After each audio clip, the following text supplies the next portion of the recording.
ഇപ്പോൾ മമതാ ബാനർജിയും സോണിയാഗാന്ധിയും തമ്മിൽ ആലിംഗനം ചെയ്ത രംഗങ്ങൾ ഇത് കണ്ടപ്പോൾ എനിക്ക് തോന്നുന്നത് മറ്റേ ചങ്ങമ്പുഴയുടെ വാഴക്കൊലയാണ്. എന്താണ്, ഇല പോയി തൊലി പോയി മുരടിച്ചൊരു ഇലവിനെ വലയം ചെയ്ത് അലയുന്ന ലതകൾ പോലെ എന്ന് പറഞ്ഞു. ഇവിടെ ലതകൾ രണ്ടുപേരും ഏതാണ്ട് ഇല പോയി തൊലി പോയ അവസ്ഥയിലെത്തിയ ആളുകളാണ്.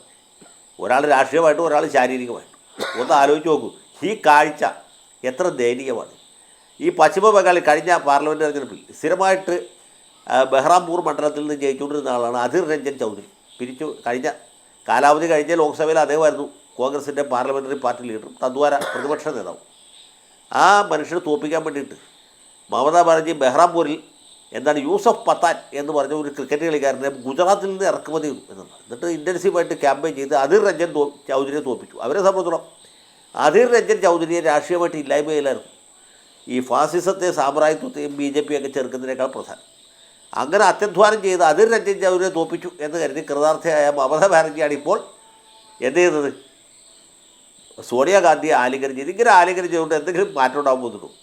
ഇവരൊക്കെ ചെയ്യുന്ന പ്രവൃത്തി എന്താണ്, അവരുടെ കർമ്മം എന്താണ്, അവരിപ്പോൾ എന്താണ് പിന്തുടരുന്നത്?